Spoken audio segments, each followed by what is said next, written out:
Hey everyone, it is Jules and welcome to All Things Iceland. I'm excited to have a special guest to talk about a topic that is pretty intense. I mean, it's probably the most known or notorious crime / mystery in Iceland in its history so far. Yeah. But I guess modern history is probably the best way of thinking about it. And my guest today, though, is Tryggvi Rúnar Jr., because you're named after your grandfather. And I'm really delighted that we had the opportunity to connect, that you actually reached out. And I learned a lot about this through you and kind of the information that Tryggvi has shared with me. But in this episode, we're kind of going to go over what I'm talking about, because I feel like I'm being very mysterious right? at the moment. But that's mainly because it's just like there's so much to unpack here, right? Yeah. So first of all, thank you for being on the show.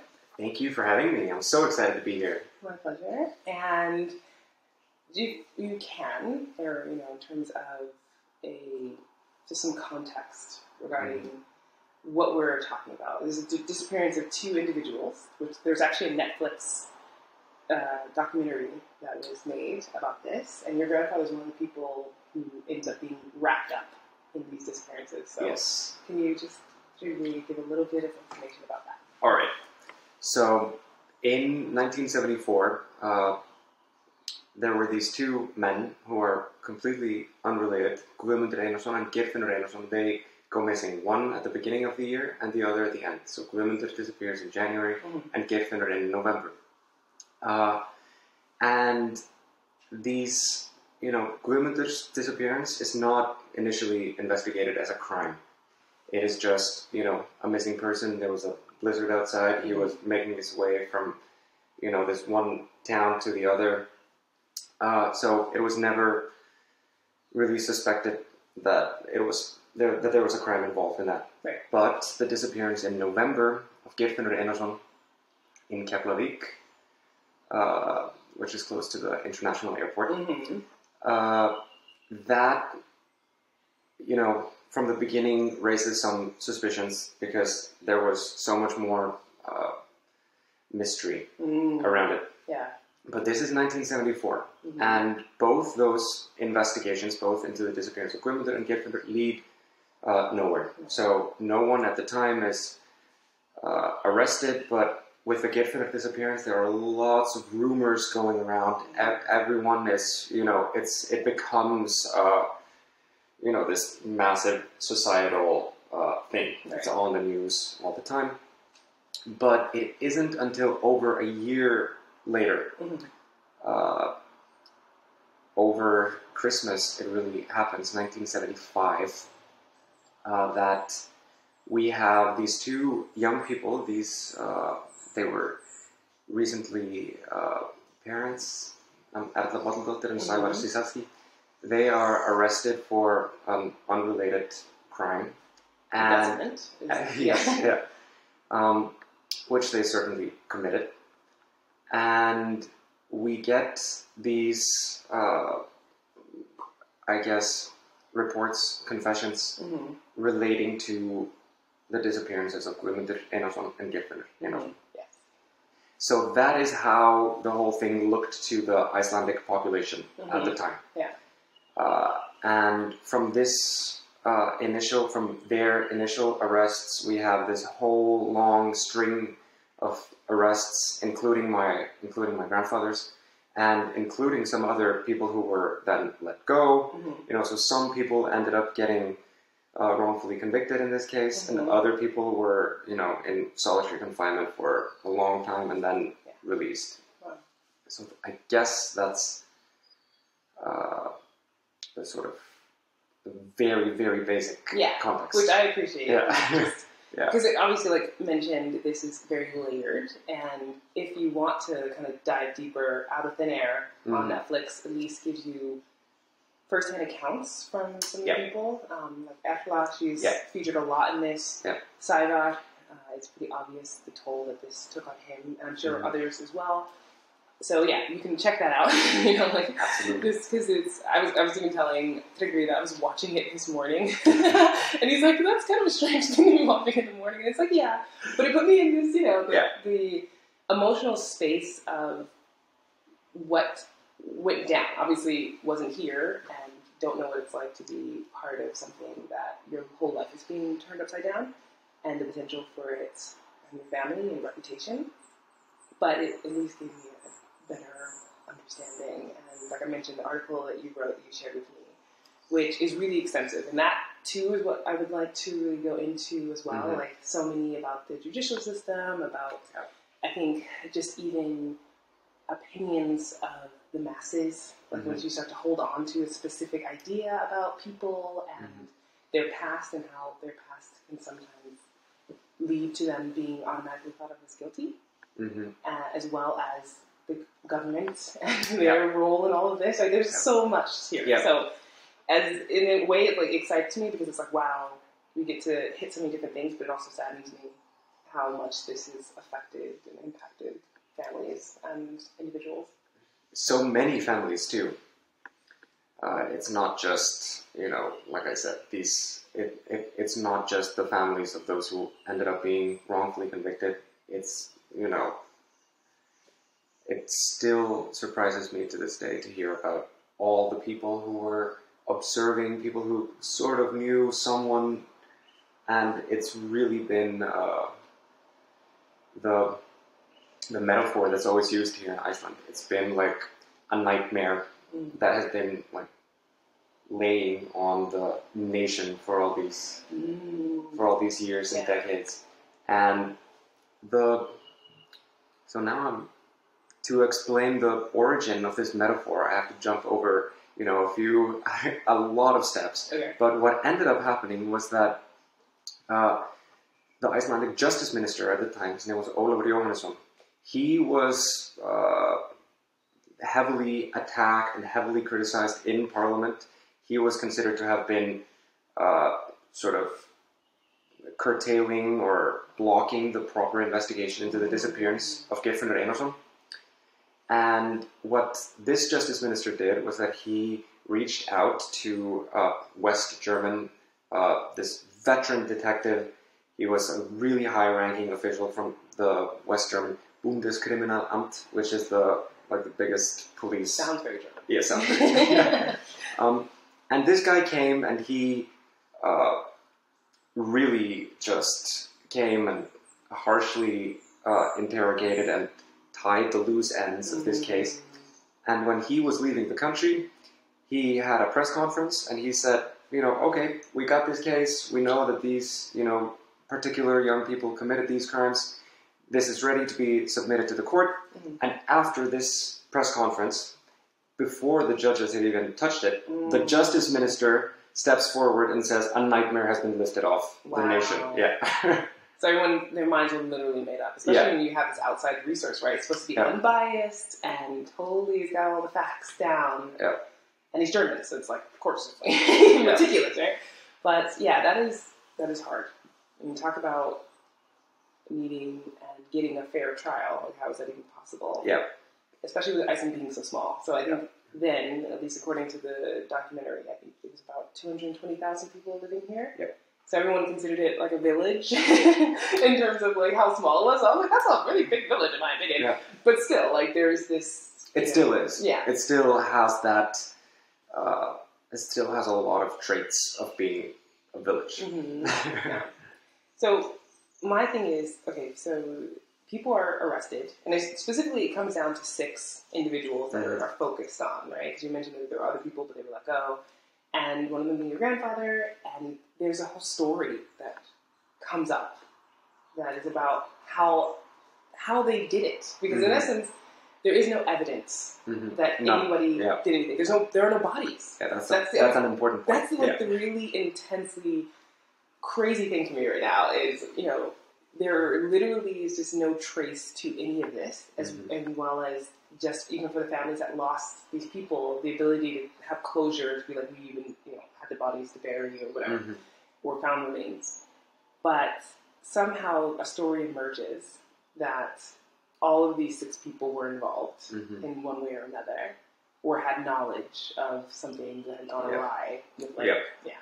So could you talk a little bit about like this story that comes out, and then a retraction, right? And there's what's happening here. I mean, we're not used to hearing about in Iceland potential coercion of people's stories. You know, and I think in the documentary, like I mentioned to you, I didn't finish the rest of it, like the last 10 minutes or something, but I didn't see this idea of how that part really comes into play with this whole story, and even like Saivak, who gets villainized pretty heavily, and he has a foreign last name and a foreign look, you know, but like it's kind of like one of those things that kind of feeds on xenophobia a bit, because it's like, you look like a foreigner. It's like, what does that mean? This man speaks, he's Icelandic, right? Like, this is his identity. So, so yes, these verdicts, they rested primarily, exclusively on these confessions. No hard evidence, nothing substantial, except for these really, really weak confessions. They were contradictory, they were, you know, really not sometimes coherent. But they get these narratives, they get these stories, and even though, you know, things don't even add up, you know, like the time that it took to get from point A to point B in order to be able to commit a crime, you know, it just does not add up. In spite of all of that, these people are convicted. The Supreme Court, you know, convicts them on the basis of their confessions, even though people like my grandfather, people like Saivak, people like Erla, they all eventually, in my grandfather's case, at the very first opportunity that he was given, he took back his confession and explained how it came about, that it came about through coercion, through torture. And he explained that, Saivak did as well, Erla did as well. But at the time, no one listened to them. And there was a very, I think, obvious reason for that. These people were, you know, like you said in Saivak's case, he had this whole baggage around him that was completely, and I think it's very easy to say that it was colored by xenophobia. In the case of my grandfather, he was what you might call fairly as well, a petty criminal. He had a record of committing some crimes, and none of them had any sort of, there was no one behind them to support them. I think that's... And they don't have a lot of money either. It's not like these are from well-to-do families, or, you know, these are... Unlike the ones who were eventually let go. They had, and this has been pointed out, they had, you know, lawyers who were willing to actually do something. Yeah, resources, basically. And that, I think just when you think of history-wise, the majority of people, that's usually how it happens, right? It's maybe you get a public defender who also is, their mind and their like vision of everything is colored by public opinion, which they had already been tried in the public opinion like sphere of people wanting and needing to have people to say that they did it. It's like leaving this unsolved to a degree. I think I would be unsettled, right, as an individual. And that's what I think is what really makes it hard, is that you're playing on people's fears. That if we don't say, like, oh, we don't find someone who did it, that means that they're potentially still out there, whoever did it, right? And that we're, as a society, not getting to the bottom of this and not whatever, but at the same time, you're ruining other people's lives just so that you can have scapegoats or, you know, to justify. It's really intense. Yeah. The strange thing about this, though, is that disappearances are not uncommon in Iceland. People disappear, and it happens frequently, unfortunately. And sometimes there's suicides that that aren't talked about. This is another it's like in the news. I've seen when people like there's someone who's missing, and then it's like then like something was found, but it doesn't go into like what happened. You know what I mean? And that it was like, am I right to think that they took their own life? You know what I mean? Or did something foul happen? So, yeah. Someone has the statistics for how many disappearances have been, investigated as crimes, and it's a really, really, really low percentage. I don't remember what it is. Okay. But what is strange is that, like I said, both of these disappearances were investigated in 1974, in a very shabby, bad manner. Yeah. So it didn't seem at the time in 1974 that, there was this sort of, the police can't handle it. It was more that just, these are just unsolved disappearances. Yeah, okay. So I would say that it was more, of course there's a part, we need to prove ourselves capable, but I would rather portray it in the sense that the police and the courts have gotten themselves into this really, really not a difficult situation from which they couldn't back out. Back out. They don't want to seem like, well, we're just wrong. I think that is one of the, and we see that theme recurring decade after decade after decade, because people didn't rest after they were wrongfully convicted. My grandfather, he made a conscious decision, and there's a wonderful interview that I found with him when he is in prison. He's serving his time for this wrongful conviction, where he says, you know what, I'm not gonna, talk about this case. I have maintained my innocence in court. All of the documents are there. I've said what I need to say, and now I'm just gonna, move on with my life. Yeah. That was his stance, but that stance was, of course, built on his view that the system wouldn't do anything. The system wasn't going to admit any wrongdoing, and he saw people like Sævar, who fought and fought for a really long time, and he was just shut down, just repeatedly, and it was just more humiliations. When he stepped forward, it just it just continued. The sort of putting them down, humiliating them, these people. So my grandfather's decision was, mostly, he would talk about this to anyone who would listen. I mean, there was one, I have snippets of, someone went to his house to interview him. He, when he was asked, he would talk about it, but he didn't, he didn't commit his life to... Right, like Sævar.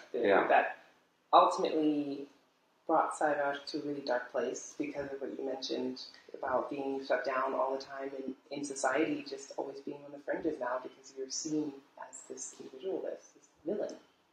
But at the same time with Sævar, because it was the state and authorities, they, would, continue to denigrate him, but his pursuit of justice, his campaign, also brought with it some people who saw him and some people who finally believed him. So in the 1990s, we have, for the very first time, we get a real human rights lawyer on the case. His name is Ragnar Aðalsteinsson. And he helps Sævar with his second reopening pursuit. And he just, this Ragnar's plea to reopen the case, it's stood the test of time. It's just, it's, all of these proofs for these people's innocence. And it didn't happen until 2000 and, it was in 2011 that an interior minister decided, okay, we're going to start investigating the investigation again. And throughout this time, I mean, obviously, you have to live here, right? So for instance, Saivat, when I saw in the documentary, he had moved at some point. So after so they've served in prison. Mm-hmm. I think Ashwa was there for 3 years, and your grandfather was how long? So my grandfather was in the criminal court. He was sentenced to 16. Saivat and Christian Leda to life. Wow. But these convictions were softened in the Supreme Court. And eventually my grandfather was convicted for 8 years. And Saivat, I think it was 15 or 16. Yeah. So served time, got out, and then even having to deal with, after getting out and people still having whatever, and fighting. But Saivat did leave at some point to go to the United States. But, things of like trying to start a new life, but in the society that you identify with and grew up in, how hard is that to know that you were continuously seen as this person? So I don't blame him for coming back and trying to clear his name. But yeah, that road was quite long and continuously long. Yeah. Long after, him being around. And okay, so 2011, things are seemingly changing in the direction that is positive for these individuals. So, my grandfather passed away in 2009, and Saivat passed away shortly thereafter. And after Saivat passed away, people started to, just in the public domain, people started remembering this case. People started thinking about, how horrible that he never got to see any justice. And it's at that point that a reporter knocks on my grandma's door. There's an interview with my grandma and also with my mother. And my mother tells this reporter, you know what, I have these 3 diaries that my father and my grandfather held when he was in solitary confinement. I don't think we've said it, but my grandfather was in solitary confinement as a suspect without a conviction for 2 years. Wow. Which is torture. Yeah.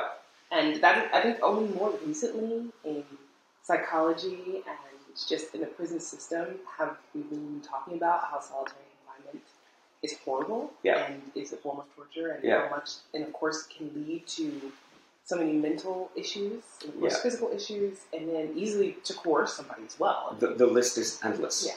But how the detectives used solitary confinement in this case was as a threat. Like my grandfather's diaries, they detail this. They say, he says, the reason why I confessed was because I didn't want to sit in here for 2 more years. Who would blame you? Yeah. Right? Which is what they were threatening him with. Yeah. And that is also what they were threatening him without a conviction. He was just sitting there as a suspect. And he was always, what is kind of most troubling about his diary is that it's held before he gets to see a judge. And he is always thinking like, when they let me, in there to tell them what's been going on, they're gonna understand it. They're just gonna let me go. So when he gets to court and he's met with this like, oh, we don't believe you. You signed this confession on this date. So you're gonna tell us now that this is not how it went down? Right. So he was just, completely belittled. There are these endless steps, really. But that's what so my grandfather, he, unlike Saivat, my grandfather was allowed paper and a pen inside solitary confinement. And in Saivat's case, he wasn't allowed because it was punishment for his bad behavior. And that's another thing, they were rewarding my grandfather really by allowing him to, and in my grandfather's case, mostly he was painting, mostly he was drawing, mostly he was keeping his mind active. Yeah, basically. So my mother, to continue with the 2010s thread, my mother, she exposes these diaries, and she, we get this forensic psychologist, this eminent forensic psychologist, his name is Tryggvi Rúnar, to review these diaries. And he goes on the news, this person who's been an expert witness in, many different countries. He has helped overturn many wrongful convictions around the world, especially in the UK. We get him on national television saying, oh, these are the diaries of an innocent man. And it's, in this atmosphere of people, Saivor had passed away, my grandfather had passed away, you have these diaries, and you have this forensic psychologist step forward. It's in this context that the interior minister at the time decides, okay, we're going to do something about this. Which he does. He establishes a work group, and they, for the first time, they gather, this, massive ocean of documents. They build a timeline.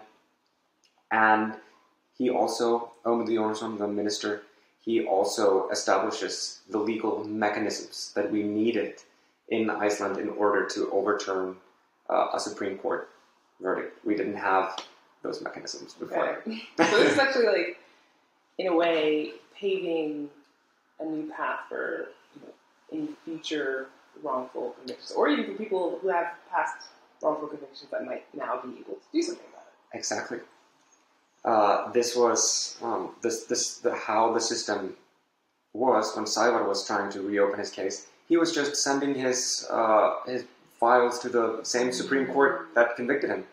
So the idea after 2011 was that we needed some independent body, which could review and suggest, okay, these cases need to be reopened, and the Supreme Court needs to review them, which is what happened. We went to the same Supreme Court, and the same Supreme Court that wrongfully convicted these people exonerated them. My grandfather and 4 others, but not Erla. As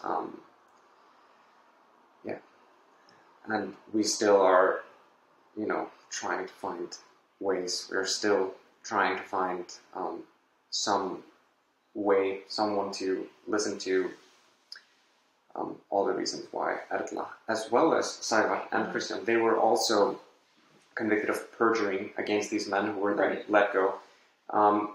This is, the perjury verdicts rested on the very same methods. They rested on these statements that these people made when they were in solitary confinement, when they were, under duress.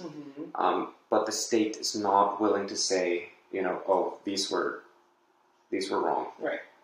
They want to have some type of they're holding on to it for some reason. They are, because if they say that, oh, Erla and Saivor and Christian, they were actually innocent of perjury, then they are saying that, oh, the state is responsible for all of these. Corruption. Yeah. Okay. One thing I think is interesting to point out is what was so beneficial in this case is globalization.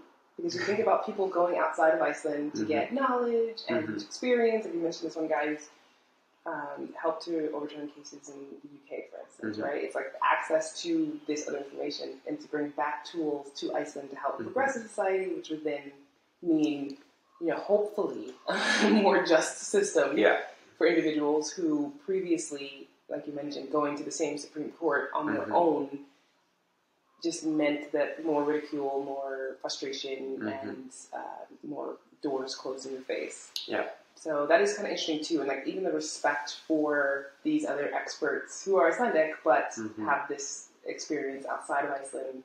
You can be like, no.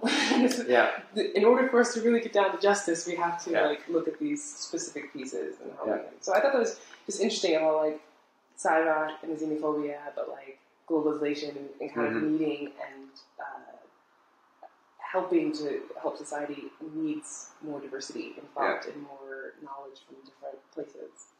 And just the globalization of human rights norms. Yes. So I think that is one of the things that we have in Iceland. It's this tiny little island and Iceland has, the state of Iceland has long resisted outside interference and meddling and supervision. But what we get after this case is in the 1970s, the 1980s and 1990s. We have, even though this particular case, we see just continued silencing, continued humiliation. What we're having more generally is Iceland is being convicted in the European Court of Human Rights. Iceland is getting outside criticism. Pressure. Iceland is getting, and it's only in the 1990s. It's in, I think it's 93 or 94, that the Council of Europe Anti-Torture Committee just makes their first actual physical trip to Iceland. Wow. Before that time, they had sent all these little questionnaires saying like, "Oh, how are people in solitary confinement doing in Iceland?" Yeah. But they have their first physical visit. Okay.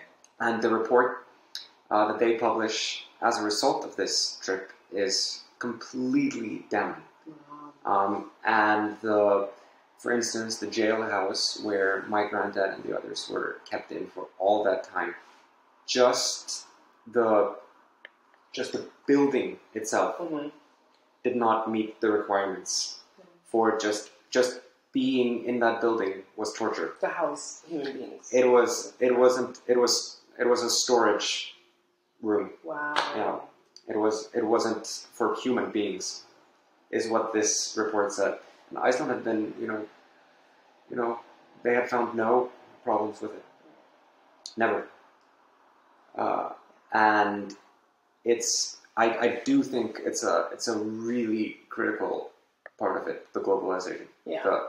The sort of Iceland thinking and realizing that, if we don't, adapt, if we don't change these things, we're not going to be just seen how we want to be seen. Yeah, exactly. As a civilized nation. Right? And also, there's always this competition amongst Nordic countries, right? Like most peaceful or most whatever. So most gender equality. Most, rights for LGBTQ people. Yeah, which in a way I love the fact that this is a competition to be like, we're actually doing it really well. Yeah. But it's obvious that they've come a long way, right? And I think that's what is most important for this discussion and just sharing of knowledge too. Actually, number one thing, the reason why you're here, is to help people understand that there's this injustice that's still going on. Right? This is not a closed case, and we're going to get into that for sure. But there's also just the aspect of where the system is coming from, like how far it has come from this particular type of instance, and how much this was a domino effect in order to help with things beginning to evolve. Whether that's fast enough for some people is another question. But I think we all come from places where we can look back and be like, wow, that was horrible, right? And thankfully there were resources and people that eventually came to help. I mean, so much suffering has happened and has potentially continued, especially for Ashla. But yeah, that's just like something I wanted to point out, because I think it is also easy to be like, Iceland sucks, and but maybe at this point it did, right? And but you have to grow from this, right? If you don't do anything about it, that's when we have this continued problem of like violations of human rights continuously after for decades. So I do think that it's a fair point, but at the same time, me looking back at this time, it's really not a long time. This is the 1970s. You're right. I'm not trying to excuse it. I think it's more of like I mentioned, it didn't come fast enough. No. Definitely. And it's hard pill to swallow, because it's literally just like one generation away, and it shouldn't be this way, but this is what happened. And going forward, though, I feel like with the parliament aspect of it, right? Meaning there's this plea that happens from and like the current Prime Minister, Katrin Jakobsdóttir. Mm-hmm. This has involved even her. there's like I mentioned, like, the layers. When you start to unravel this onion, you're like, wow, okay, what is going on in this regard? So I don't know if you want to jump into this part or not, or if you want to add some more other context into it, but I think this, for me, was surprising when I read your article, because I was like, okay, there's, of course, always the public opinion, but then there's the political aspect. You try to do something right, and your peers, who are usually also your competitors or you know other party members or members of other parties, one would say, can cause a ruckus that ends up derailing any progress. Yeah. Right? That's like typical politics, I think. Yeah. So if you could speak a little bit about how this landscape unfolded within the political sphere as well. Sure. So after my granddad and the others, except for Erla, were exonerated, Katrin Jakobsdóttir, the Prime Minister, she stepped forward and she said, you know, she gave this apology, this public apology. It was really vaguely worded. She said, I apologize to anyone who has experienced some, you know, Anyone. difficulty. Potentially hundreds of people. Yeah. Potentially, you know, like we were saying at the beginning, you know, this has touched so many families. But it was just a really vague wording. And she was asked, you know, oh, does this include Erla Bolladóttir? And she said, I'm just going to repeat, anyone who's had a difficult time because of this case. Wow. So it was, she didn't want to be specific. And that, after the exonerations, was what we felt was the general theme. There's no desire to be specific. There's no desire on behalf of authorities to really say, oh, this is what it was. This is what happened. So they established, the government, what they called a reconciliation committee. So this is, you know, a big word. These are big things, you know, a public apology. Right. And, you know, 3 people who sat in this committee who were supposed to be, I guess, you know, working towards reconciling something.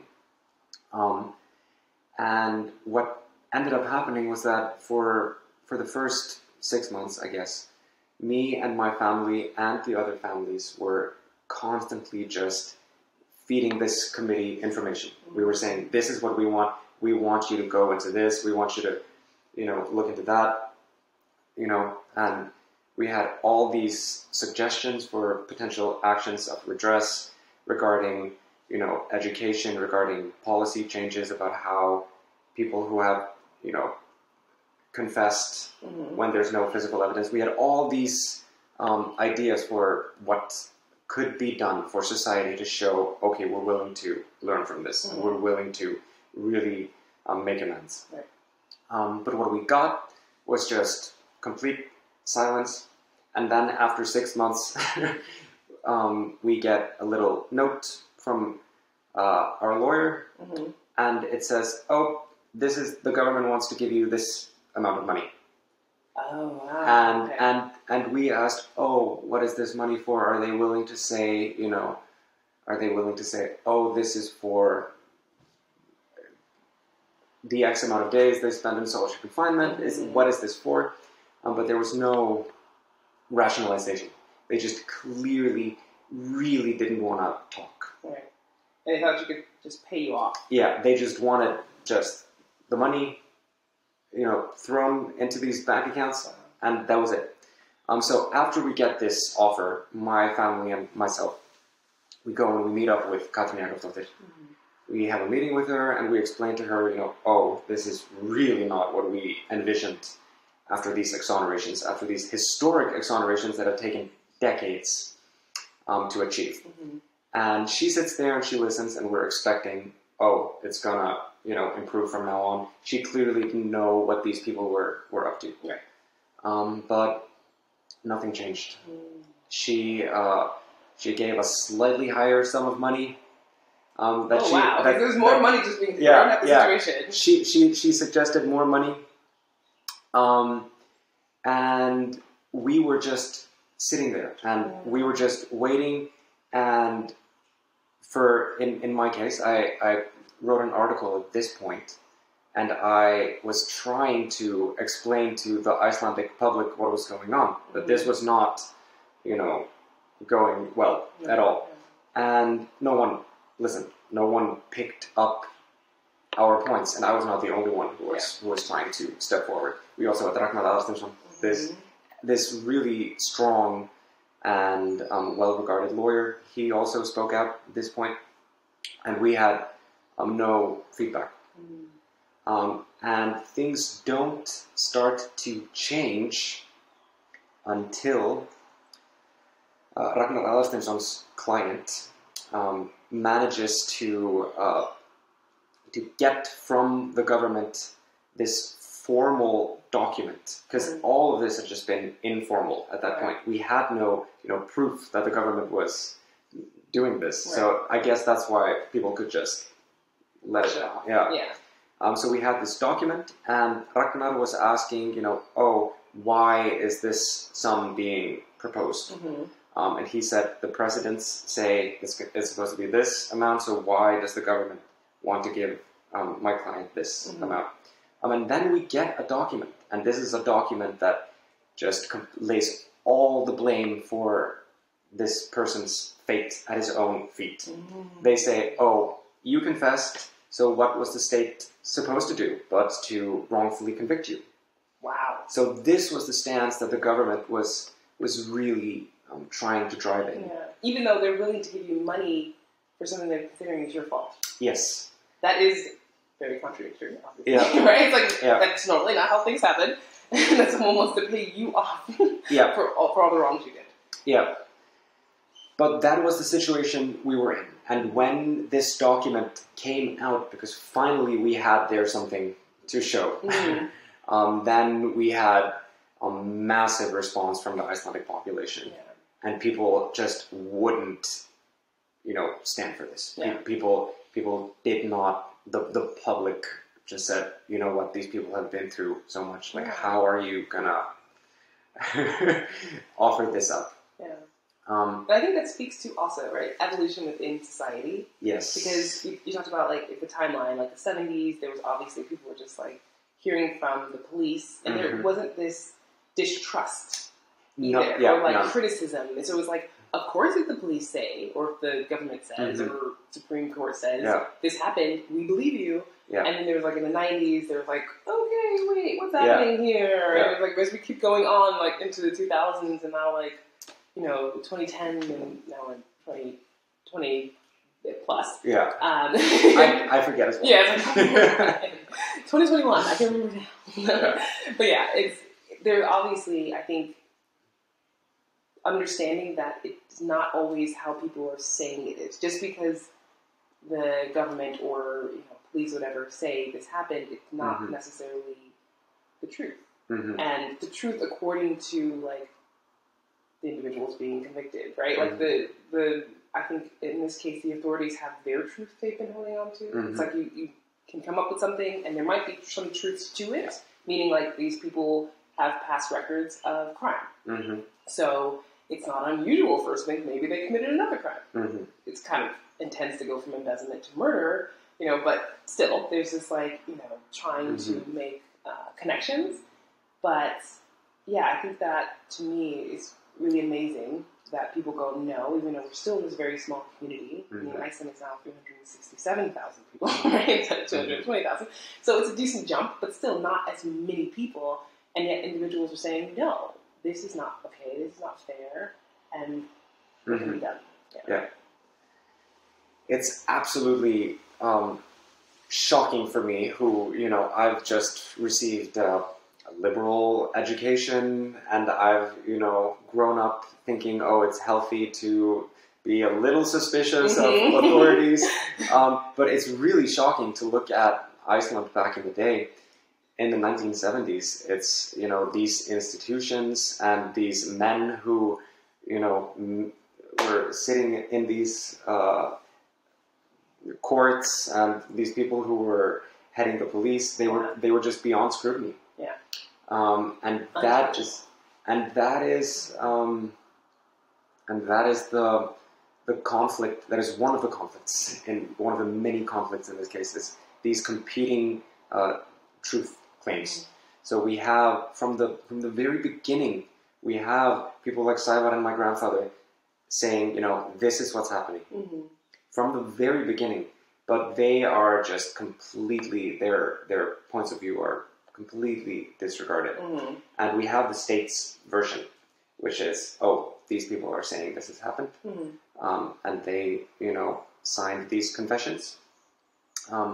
And we have this conflict, and I think it's fair that maybe in the 90s there was a, Saivar, he really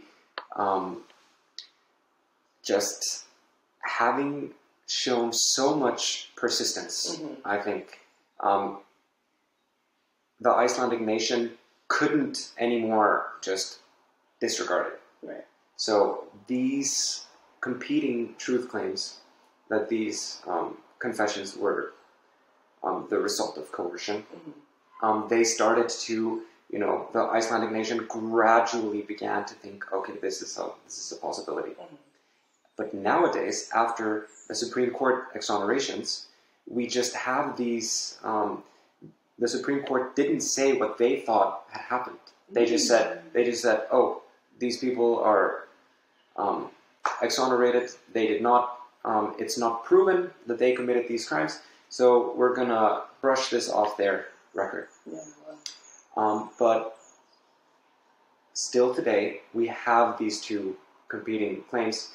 My family is in court right now, and we have our version, and the state still is holding on to their version. Yeah. So Katrin Jakobsdóttir, she hand chose her lawyer for this case, and he is still holding on to the fact that really the state didn't do that much wrong. Yeah. So we are, which is an interesting stance, because when you think about how much has changed in terms of the people who are in government, and what is it really that damning for the Icelandic judicial system to say we were just wrong? Like every other justice system that has ever been put up around the world. Right, yeah. And that's what I think that is most troubling for me, is why is this part so hard? I think my not so conspiratorial theory is that, when I look at, for instance, the role of the Supreme Court in all of this, we have a really strong human rights lawyer today, Ragnar Aðalsteinsson, saying, the Supreme Court wrongfully convicted these people, and he goes further than that. He says that there was no basis for them to do this at this time. Right. So basically, we end up with this idea that the Supreme Court passed this wrong verdict when they really, really, really should have known better. And I'm at the University of Iceland. I'm doing my PhD, and I'm walking around the halls, and they have this ginormous portrait of a guy who convicted my granddad, and I'm just like, these are really high regarded. These people, like I said before, they were beyond scrutiny. They are just still today. These are really important. Yeah. So it's a protection of legacy, I feel like. That's what it sounds like, right? Absolutely. And you're fighting for the legacy of your... I have another legacy. Right, exactly. Yeah. So it's like these... Which is fair, obviously, meaning like in terms of you saying like, no, just because you are maybe done other positive things for Icelandic society, you are not without fault. Yeah. And if we can't admit fault in order to get to justice, is this a just system? Right? And that's the question. Yeah. And me and the people on my side of the fence, I mean, we have never, ever stepped forward and said, we want these men, brought to justice. We want them to end up in prison. We have never said that. And that's not... That's not the end goal. That's not a goal. Yeah. It can't be. What we want what would be the ideal situation for us is if some of these people who are still alive, some of the detectives, some of the junior detectives, all of the Supreme Court justices, they were all old men at the time. Yeah. But some of the people who are still alive, who know what happened, the dream situation for us would be if they would come forward and told their story, because they are just, silent. Yeah. And before, when I said about is it the justice system, I'm not saying that the whole system's corrupt because of this one thing, but it does show signs of corruption, right? And that's 100% is part of the problem. And regardless of how old it is still powerful. And because it's taken such a long time, it's not just as if it was like, oh, the system was corrupted this time. Because this case has been in our, in our broader system for all this time, and all of these different ministries, all of these different ministers, it exposes quite a lot of places that are not, I think, as they should be in a just and fair society. I want to get into a little bit about your grandfather. Sure. Because, like I've mentioned before, I think it's so difficult when you just see a person for the crimes that they were either convicted for or their past. I mean, many people have done things, whether they've been caught for it or not, right? And you go on, and hopefully you grow, and you get a chance to live a full life and be a positive, valuable part of society. So for your grandfather, after coming out of prison and having served time in solitary confinement and just having this stigma on him, what do you feel was life like for him? Because you already said a little bit about how he was just like, look, I'm not going to continue doing this, and I just want to go on with my life. So do you get this, like, what was he like? Just kind of take a look. Yeah. So I am named for my grandfather, and my mother was a single teenage mother. She still lived with her parents, so I grew up with my grandfather, and when I grew up as well, my mother got work abroad, and I stayed with my grandparents. So I was very, very close to him, and I got to know a man who was just so much. He means so much to me. And growing up with, he was such a fun spirit. He was such a loving grandfather. We were a total dynamic duo. We did everything together, and he just brought me along. I was his little sidekick.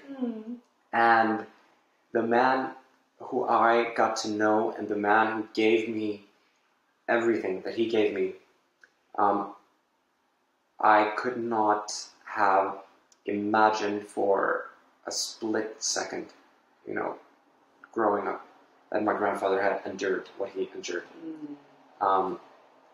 And I think a part of it, and so I didn't even find out about this past until after my grandfather had passed away. So he passed away from cancer in 2009, and he had been sick for, it was about 1.5, 2 years. And I was a teenager at the time, and I think that would have been, around the time, I was 15, when he would have wanted to maybe share with me. Like you're old enough. Yeah, mature enough to grasp what I'm about to say. But we never got that opportunity.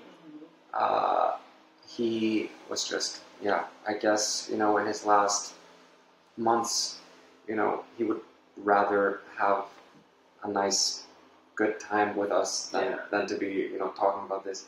But when I found out about this, I was, first I completely, I think, blocked it out for a couple of years or so. Meaning the full extent of what happened? I was just like, oh, I just really didn't comprehend. Yeah. Okay. I guess. But then I started to ask, and I started to look into it, and I started to, look at my own childhood and the years before I was born, after he was released from prison. Okay.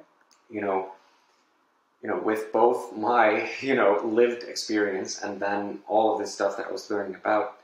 And I mean, obviously it was really, really difficult after he got out. Mm-hmm. I'm describing like, I could never have guessed in a million years that he went through all this.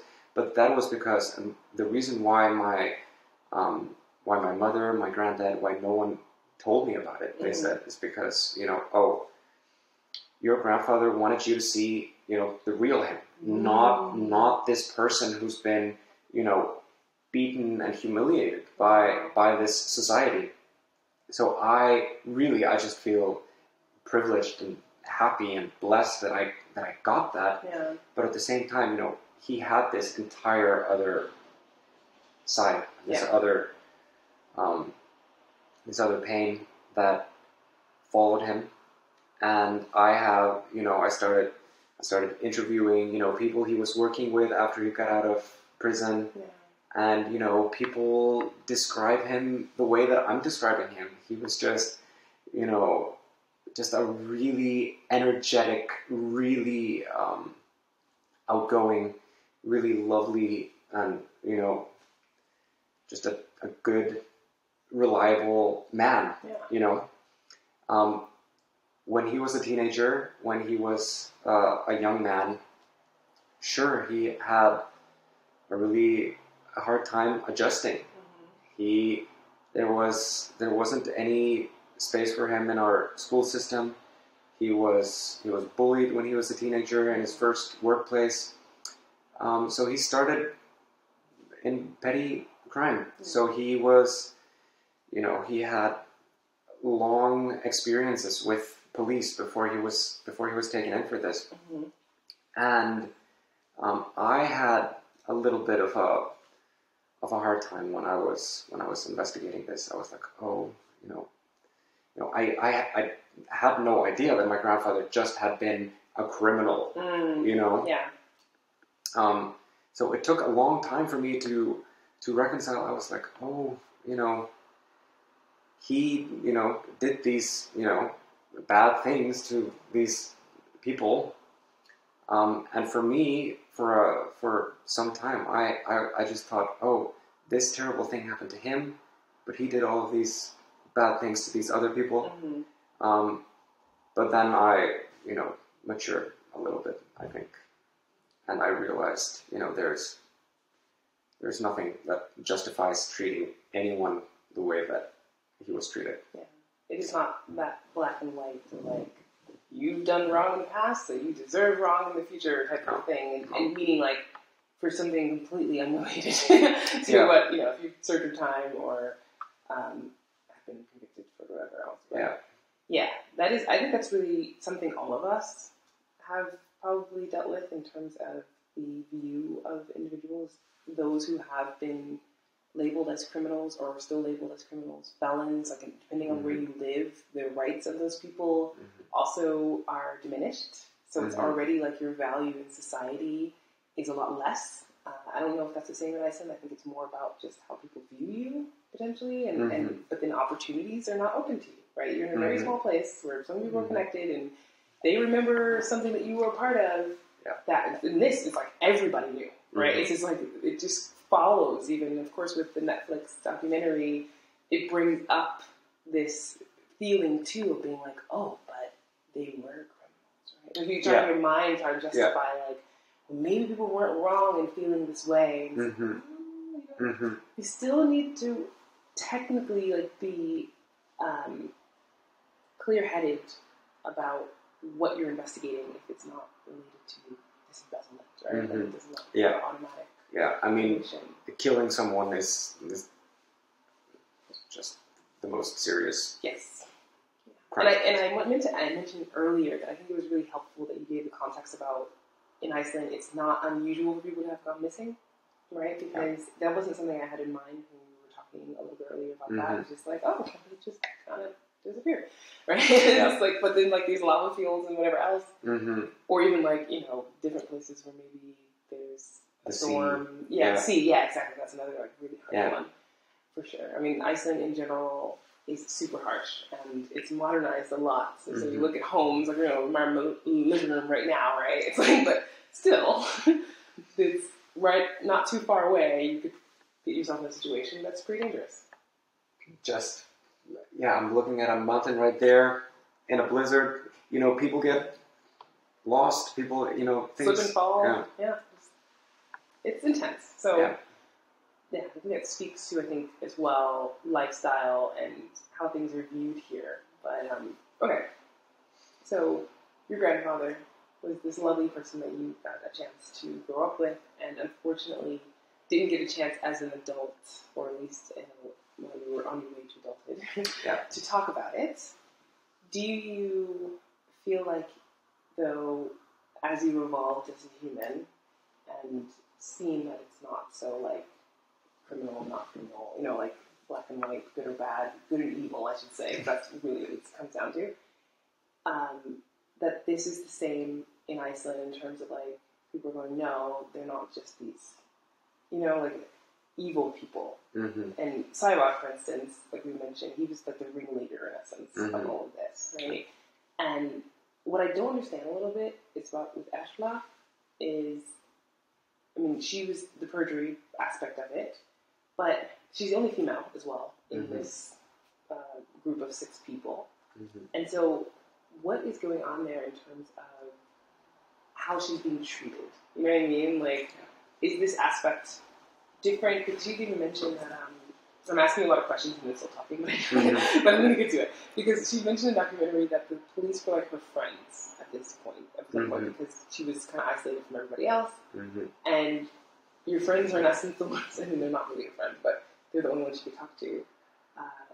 And it's just like this very like strange dynamic of feeling like a woman who was also coerced into telling on the father of her child, her lover, her boyfriend. I don't know exactly what their titles were, so I'm just kind of... They were living together when they were arrested. Yeah, so they were a couple. Whether they call each other boyfriend and girlfriend. That's like in Iceland, that's like the norm. Of like, oh, my boyfriend, even if you're married or something. so there's this like dynamic that goes on there, and so I don't know. Have you spoken to her kind of about any of these aspects of how this was turned into making her part of this story and a criminal as well? I've also had the privilege to get to know Atla. And her story, of course, is, also really complex and layered. But I think what really, what you were mentioning that, that we get out of thin air, the documentary, is that at some point the detectives who are investigating this case, they become her pals. But it was, they had just recently been threatening her with solitary confinement, keeping her away from her baby, her infant daughter. Not so many friends do. No. And she had been just, completely isolated from the rest of her family, from her friends. And they were doing, all of these things for her that, the police shouldn't have been doing. So they were manipulating her by gaining her trust. So it wasn't like they were doing, like with my grandfather, in the middle of the night, they, broke into his cell and they said, "Oh, now we know what you did. You were confessing from your sleep. You were yelling what you did." That's how they did with it. Was harsh. Wow. Okay. It was just really, and they were, they tackled each and every one of them differently. And in Atla's case, this is how it, started. It was coercion. It was manipulation. And manipulation included making her feel that she had no one else, that this was her lifeline. But they were also helping her. Yeah, right? like with basic life stuff. Yeah. And in my grandfather's case, he also had a detective who was sort of like that for him, who said, they had, and this is one of the things that the forensic psychologist Gisli Williamson has spoken about. They had these roles. You had the bad guy, and you had the good. Good cop, bad cop. Yeah. Yeah. Which is part of the manipulation. It is part of the. We have an aim in mind. We're going to achieve that aim. So I don't think they were genuinely her friends ever. But with my granddad, there's something of a similar dynamic in which they manage at one point to get my grandfather to believe, like, okay, they're going to help me out of this hellhole if I do what they say. Right. But that was, for my grandfather, only a brief moment. Like I said, in his diaries we get he is desperate to get out and to explain, the circumstances. I'm surprised they let him keep the diaries. That's the thing that's so interesting. Yeah. Because otherwise, that would, in essence, if we had decided to read them, that would have been like, nope, burn those, or so. I'm just saying. I don't know if they would have actually destroyed the evidence, but it would have been in their best interest. Okay, and have the six, like after they finished serving their terms. I know Ashla said that she, at some point, was able to get back together with Saibot, meaning like have decent communication because he was very angry at her, and there's a lot wrapped up in this. And do you know if your grandfather spoke with any of the other six as well? Absolutely, yeah. Or other five? He was, from what I gathered from my conversations with my family, is that, during the investigation, he is made to believe by the good cop that, your fate is, you're here because of Simon. You're here because he said, they are, trying to get them against one another. But he, so during the investigation, we have evidence that he was really mad at him. But afterwards, he completely realized that Saibot was enduring what he was enduring. Right.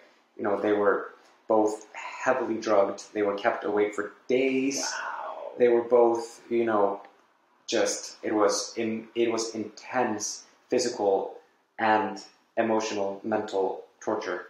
And my grandfather, when he learned what Saibot was going through, then, they kept in touch. Yeah. That's good to have that support because, like, when I saw what Saibot looked like after, like, his alcoholism really took a toll on him, like, you can see, like, facial features have changed and things like that. It's just like, this is so sad because you have, this individual is quite broken from feeling like, not feeling, it's obvious that he's being denied even the acknowledgement that there was wrong. And, so I'm glad to hear that because I wasn't sure about how things have worked out in terms, because it could easily be that you go, I don't want to have anything to do with that person, so people don't associate me with them any longer, because that, of course, could work in the opposite direction of being, maybe they're up to something else. Yeah.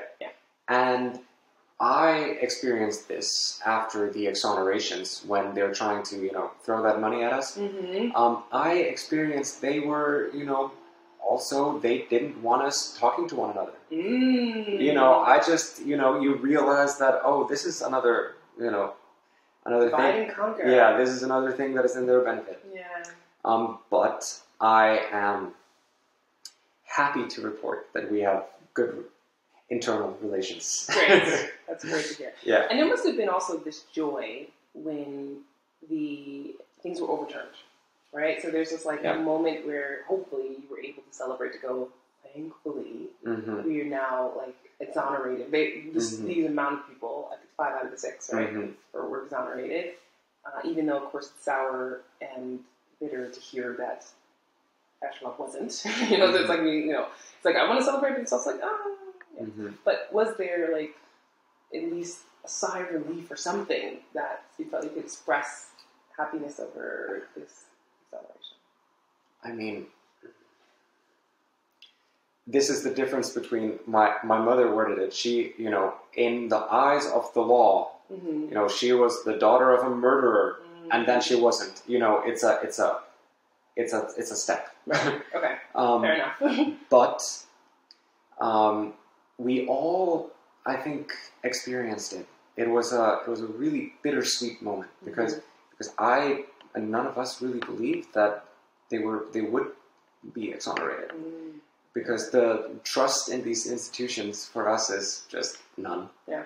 So what were we to know? Maybe they would have just said, nope, we're going to throw this back onto the street, and you're going to have to go through another, 10-year process.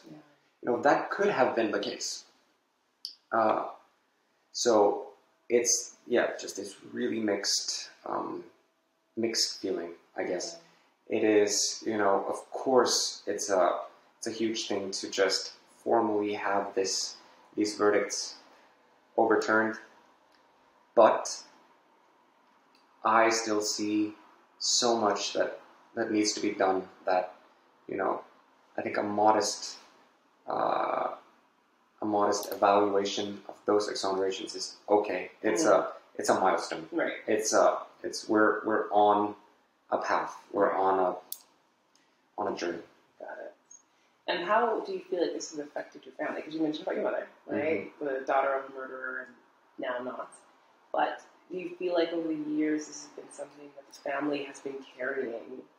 And, in terms of, did you ever hear of your parents or any, how many kids did your grandfather have? So I'll start with maybe my grandfather's parents. He had brothers at the time, and he had 3 children. Okay.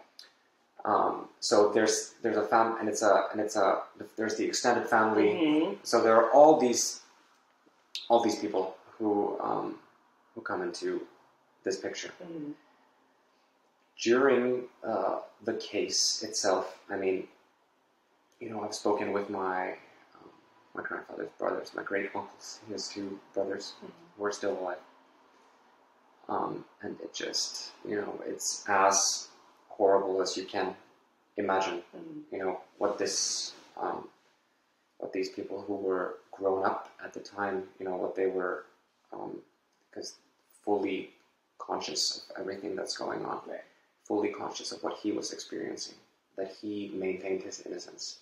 They, I think my family itself, I have never had any just inkling that anyone at any point doubted his innocence. He never had that.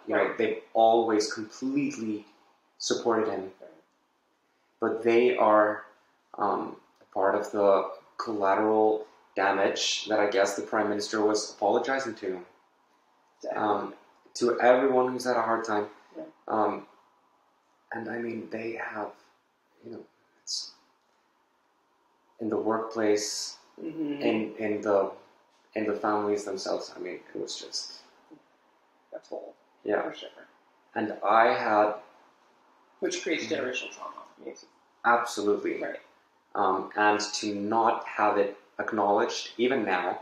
I mean, when the part of what I suggested when these people were exonerated and this reconciliation committee was formed, I suggested, you guys need to talk to more people. You need to talk to my great uncles. You need to know, you need to learn what this, what impact this has on people. Absolutely. They haven't had a platform to share their stories.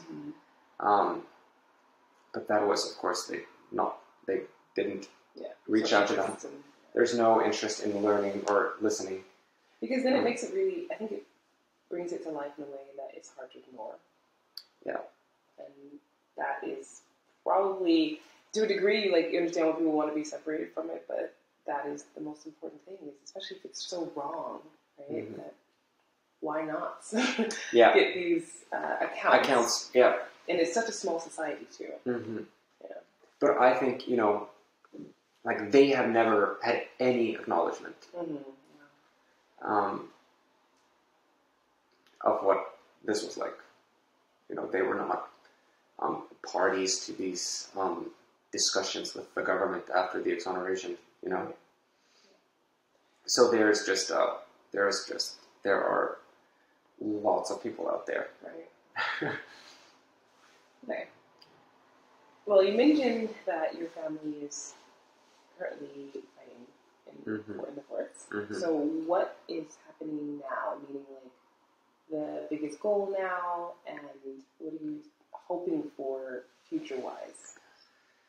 Our ultimate aim is for just full acknowledgement. Okay. Our ultimate aim is full acknowledgement, and this court case is part of that. Mm-hmm. Like I explained earlier, we have this version of events where these people were coerced to sign these confessions, because they didn't write them. They didn't, these documents. It's very clear that these are the words of these detectives and just the signatures below.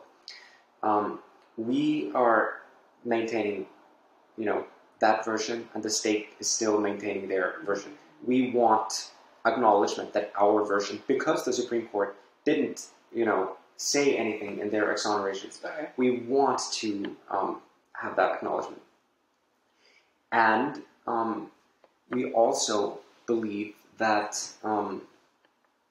these perjuries, these convictions that Erla still has, and Sævar still has, and Christian also has, we also believe that there's no way that we can rest and settle for them not being taken into account as well.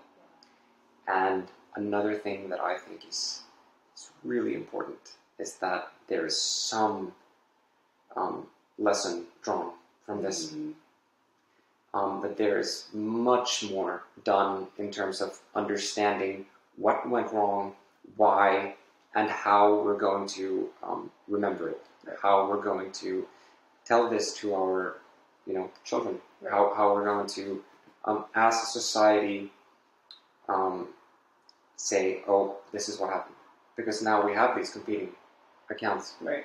And I say competing accounts like it's like they both have valid... Yeah, one has just as much merit as the other. Yeah. Actually. No, the state and Katrín Jakobsdóttir, when she was explaining, why is the state maintaining this extremely defensive, harsh position?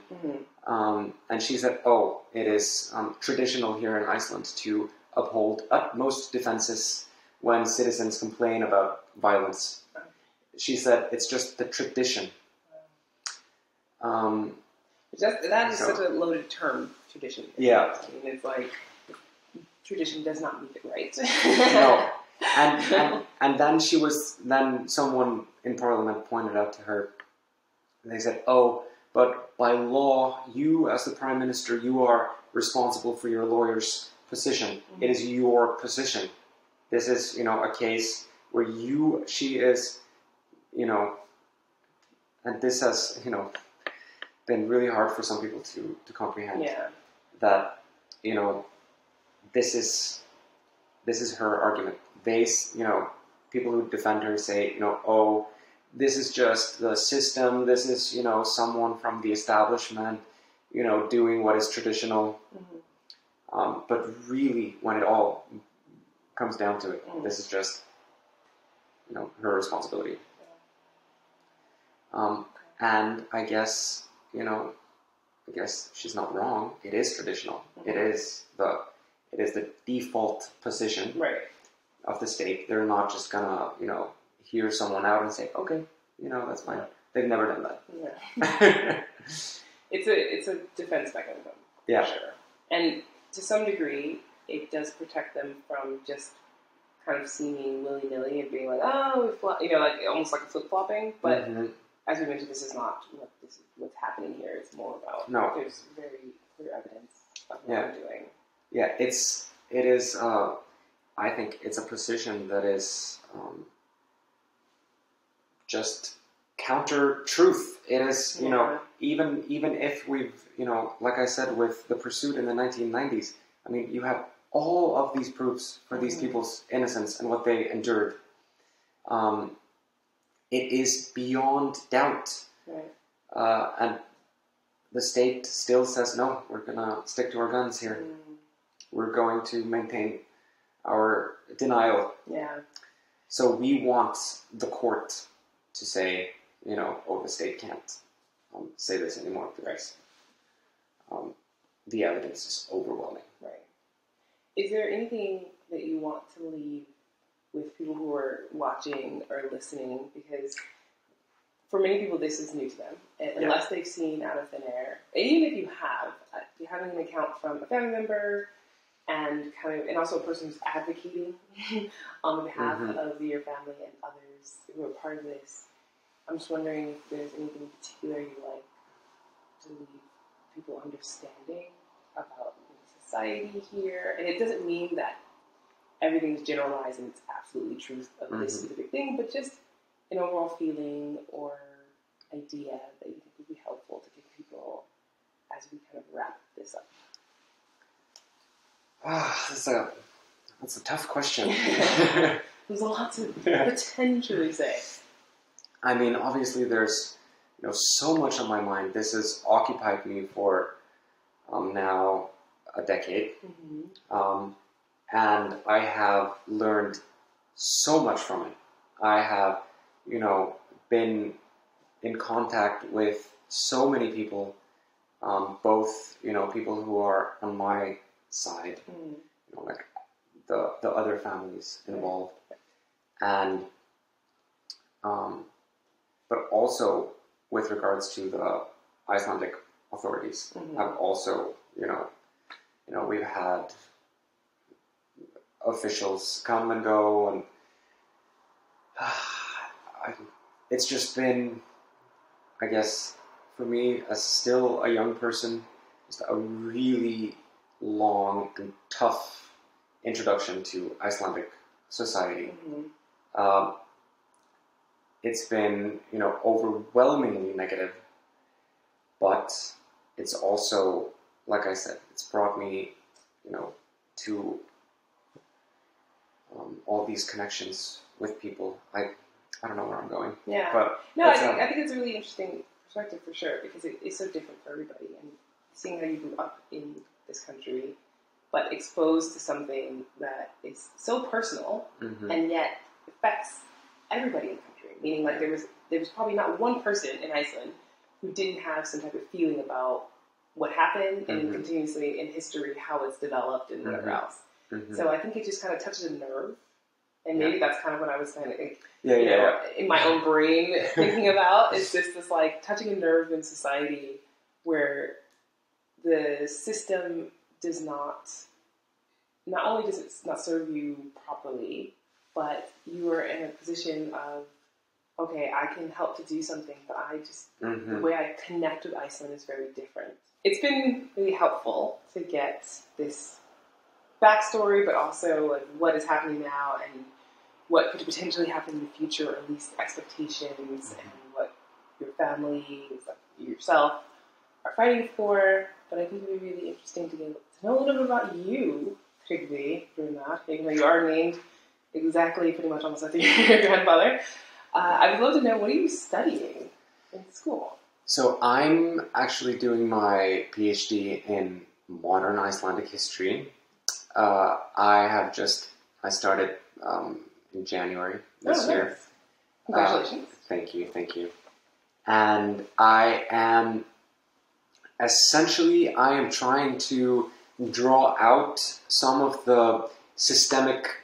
I'm not talking about this particular case, my granddad's case. I am trying to look at the system as a whole and how it developed from, you know, a critical point of view. Because we have, you know, all we have today about the history of this system in general is, you know, just what the system itself has said.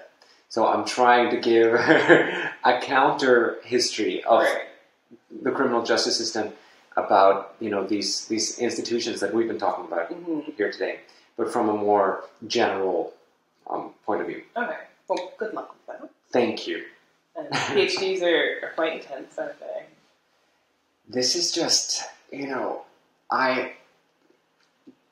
sometimes, in the spring, 2 months would go by, and I was just like, oh, I've just been, sitting here thinking for this entire time. What am I doing? Yeah. But it's really cool, and I feel just so that I might be interesting or might be good to say that I have not encountered anything from the university except for support, for encouragement. It seems like not a lot of people are approaching me, but my doctoral committee and people who I do talk to, they seem open to this, even though nothing, like I said, nothing this critical has been done before. Okay, so you are also paving a new way for understanding. Let's hope so. Yeah, let's hope so. I think you're going to do awesome, especially since you're so passionate and you have this very specific interaction with the Icelandic justice system, history-wise. Like you're already tapped into something that gives you the ability. Of course, there could be some bias there, but I know that because you're taking it from a critical sense and also as a general sense, I think it will be really helpful. And so it's good to have this type of analysis. So, we're all coming from somewhere. Yeah, sure. And I am approaching this, and I'm completely transparent with anyone who reads my doctoral dissertation can come and listen to this and see that I am also a human being of flesh and blood, and I have these feelings and personal experiences as well. And that's what we all need to keep in mind, right? We're all human, and hopefully just trying to become better humans. I would love to know, because we have a little bit of time left, about, do you enjoy any specific places in Iceland? Or is there any place you would go with your grandfather or anything, like these kind of places that you think would be of interest for people to know? Well, I've tried to take my foreign friends there, but people are like, "Oh, this is actually just kind of nice." But I grew up in Breiðholt. Okay, yeah. Which is a neighborhood here in Reykjavik, and it is for the poorer, lower class people, and I just had the most amazing upbringing there. I have so many good memories. And now I'm actually, this winter, I'm working part-time there, and I'm always just biking around the neighborhood. I love it. Nice. It is, Icelandic social housing. It's, and then I bring people there, and people are like, oh, this is actually kind of really nice. Yeah, I've seen what you're talking about. Yeah. Like we were driving by, and you're like, oh, someone even had the nerve to say the ghetto. And I was like, no. Yeah. Please don't do that. This is incorrect. Because it's not. And also that the social housing, like you said, is pretty nice. So everybody needs this support at some time or another in life. And I don't think this is something that's worth looking down on people. But of course, in every society, you find ways of division. Yeah. So Iceland is no different in this way. I just think it is unfortunate because Breiðholt also has so much diversity in it. I think it is the most diverse neighborhood potentially. 100%. Yeah. So it's the only elementary schools there that are majority people who have Icelandic as their second language, and so on. Yeah. So this already kind of creates this interesting dynamic as well, right? With like poverty being associated with poverty, because it's not that everybody who lives in Breiðholt is potentially on the poverty line or makes much less than everybody else. It's just there's a lot of perceived ideas there, and there's, of course, with social housing that is layered on top of it. But the other part is that the immigrant population that gravitates toward that, and what ideas people associate with that as well, right? Right. Yeah, it's super fascinating. But I, like I said, I've brought my friends there who've come from abroad, and I've said, "Oh, this is where I grew up," and people just find it very fascinating. Yeah. That this should be this beautiful. It's also lots of pretty nature, lots of great views. Exactly. If you didn't tell anybody from abroad that this was supposed to be the not so good neighborhood, right? I don't think they would think they wouldn't go from one neighborhood to like, oh wow, that was so much more of a downgrade when I stepped into this neighborhood. So yeah, I'd have to agree. I think that's a really good insight too, as well as like there's just so much that we've unwrapped here. It was like we could go so much more into like socioeconomic status of individuals too, but we're not. That's for another time, another day. Another day. Yeah. I certainly have tons to say about that. Yeah, in Iceland. I don't doubt it. One thing I always do though, for every episode, and I didn't tell you this before, I meant to, but I usually ask people what their favorite Icelandic word or phrase is. And if you can't think of one, don't worry. I was wondering, maybe, and if you do think of a couple, that's totally fine too. But maybe, what might be a phrase or a word? Okay, you mentioned the thing about a nightmare has been lifted. Like, what is that? What do you say in Icelandic as this like phrase to explain? So it's okay. So this might get a little bit complicated, but this is a really good. I love that you remember that because we have in Iceland we say mara létta þjóðin. So it's related to nightmare. Yeah. But mara it also resonates with the English mare, which is the animal. Yeah. So it's like this heavy thing that's on you. Yeah. Not like feet or something. Like an elephant, It's like a mare. But I guess it's very appropriate for Iceland, so that's good. so that's where it comes from. Yeah. Oh, okay. Yeah. And we also use martröð, which is nightmare, but the word means something completely different. Okay. But I think it's interesting that they use this word as mara. And say it one more time. Mara. No, the whole first. Mara sem hefur verið létt af þjóðinni. Lifted off the nation. Yes, lifted off the nation. I mean, that does not have to be your favorite Icelandic, but I think it's just so appropriate for this. And if you do have a word or anything that comes to mind. I have read some writings from West Icelanders, people who moved to Canada. Yeah. Okay. And some to the States. And I just adore and I love that they kept, and this is a way to, bring this all together. They keep amma or avi. They say amma is grandma, avi is grandpa. And I think it's so cute that the words themselves are really cute. Yeah, they are. Just like an amma. Yeah, and I think they have cute words in other languages as well. Yeah. But I feel especially attached to the Icelandic ones. That's appropriate for this interview. Yeah, definitely.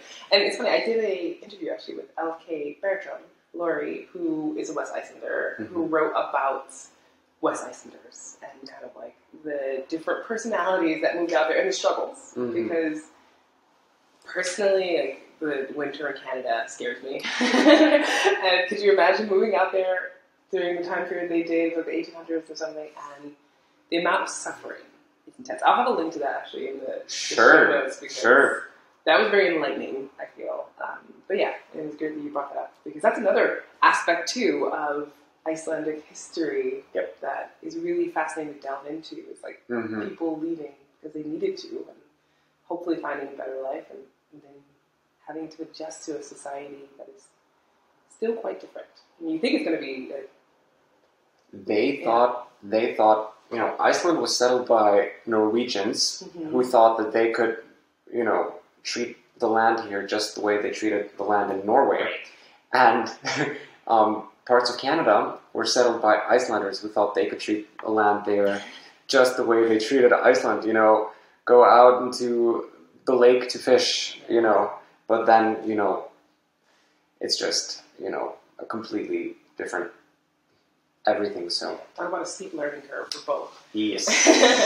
Well, Tryggvi Rúnar, it has been a pleasure, and I absolutely am grateful that you reached out and shared your story of your family and also the other individuals who have had to endure this, because it is intense. I mean, that's the word that comes to mind immediately for me, is how intense all of this has been. And even though there have been exonerations, there's still intense parts to it that need attention, and I'm glad that all of you are working on this together in order to right the wrongs. So really appreciate it. Thank you.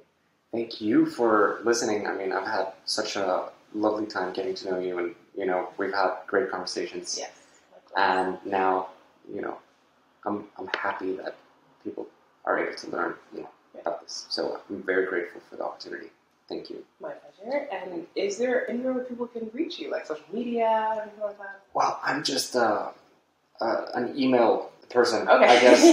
Fair enough. You're young, but you're like even a low profile there. I was working like a TikTok and I wish. No, I work with teenagers, so I have to keep my Instagram all locked. Okay, fair enough. Otherwise, they are on there and they are investigating and sending to their friends, and then my profile is everywhere. Yeah. Okay. Fair enough. All right. I don't blame you for that. I guess. but what I'm totally and always open to people reaching out to me. It is by email. Tryggvi Brynjarsson @gmail.com. Maybe we can. Yeah. Definitely, no problem. Beautiful. And of course, with any comments that people have, they can put that in the comment section of allthingsiceland.com or YouTube, wherever you're seeing this video. Feel free to do that.